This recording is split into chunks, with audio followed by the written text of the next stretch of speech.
Wow, ternyata sebentar lagi seleksi CASN untuk CPNS dan juga P3K akan dibuka. Sudah siapkah teman-teman? Nah, dan kapan ya pelaksanaan seleksi ASN ini? Kalau mau tahu, yuk simak videonya hingga akhir.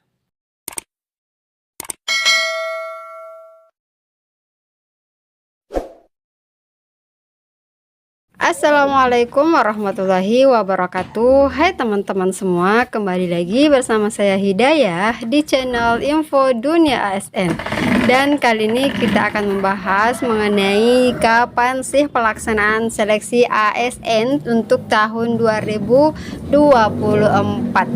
Ya, sebagaimana kita ketahui ya bahwa sebentar lagi nih ya, momen yang paling dinanti-nantikan akan segera dilaksanakan, yang mana kita ketahui untuk tahun 2024 ini mengenai honorer akan dirampungkan per tahun ini, karena tahun 2025 tidak akan ada lagi yang namanya honorer teman-teman.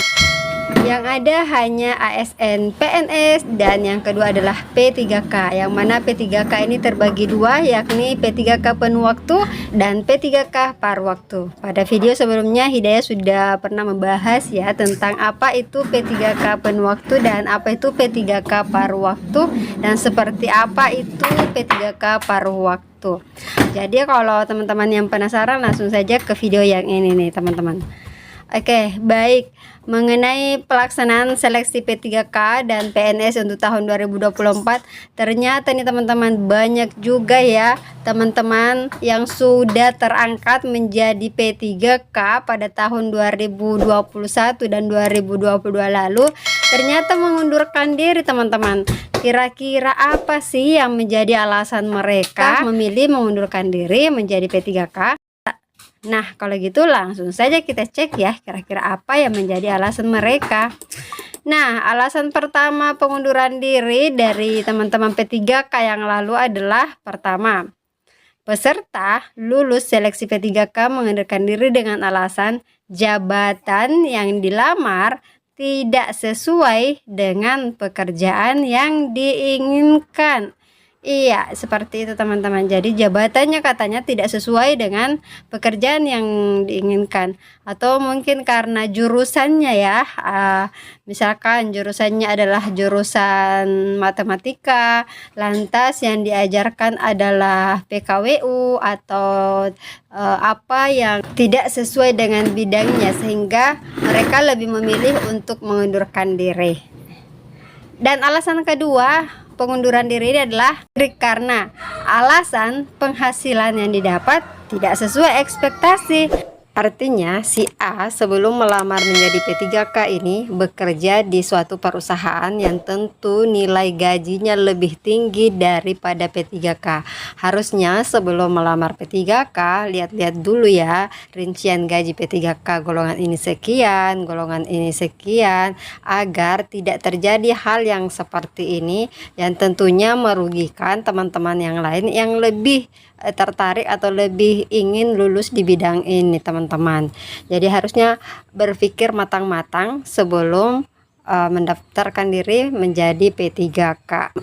Karena Hidayah yakin nih masih banyak teman-teman di luar sana yang tentu sangat mengharapkan peluang ini untuk bisa menjadi seorang ASN, baik itu menjadi PNS ataupun menjadi P3K.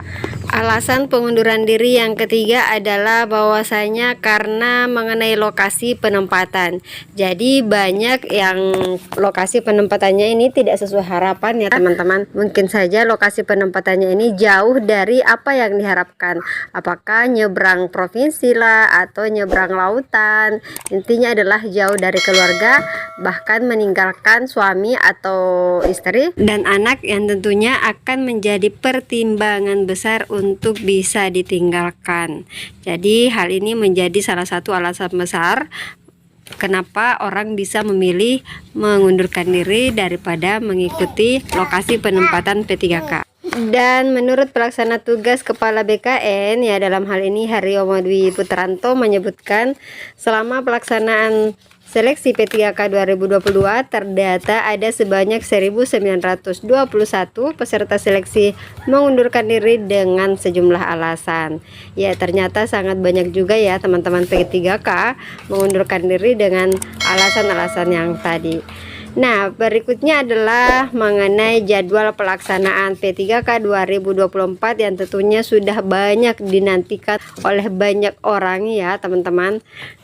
Dan jadwal seleksi ini dibagi menjadi 3 periode. Pertama adalah untuk periode pertama itu adalah jadwal pengumuman dan seleksi administrasi, seleksi CPNS dan seleksi kedinasan. Jadi untuk tahap pertama untuk CPNS dan kedinasan. Kemudian hal ini dilakukan pada minggu ketiga pada bulan Maret tahun 2024. Kemudian periode yang kedua adalah jadwal pengumuman dan seleksi administrasi penerimaan CPNS dan P3K yang akan dilaksanakan pada bulan Juni 2024 teman-teman. Jadi pertengahan tahun seperti itu. Kemudian periode ketiga adalah bahwasannya jadwal pengumuman dan seleksi administrasi penerimaan CPNS dan P3K pada bulan Agustus 2024. Jadi untuk CPNS ada 3 periode, sementara untuk P3K ada 2 periode teman-teman. Ya, kenapa ini dilakukan sebanyak 3 kali penerimaan CPNS di tahun 2024? Karena itu tadi bahwasanya untuk masalah honorer akan dirampungkan tahun ini. Karena tahun depan tidak ada lagi yang namanya honorer, semuanya akan menjadi ASN teman-teman. Jadi untuk menghindari PHK ada namanya P3K paruh waktu. Seperti itu ya teman-teman. Oke deh teman-teman, sekian dulu untuk video kali ini. Dan ada satu pertanyaan nih Hidayah buat teman-teman. Gimana nih kalau misalkan teman-teman lulus namun penempatannya jauh dari keluarga, atau penghasilannya tidak sesuai ekspektasi, atau bahkan jabatan yang dilamar tidak sesuai dengan pekerjaan yang diinginkan?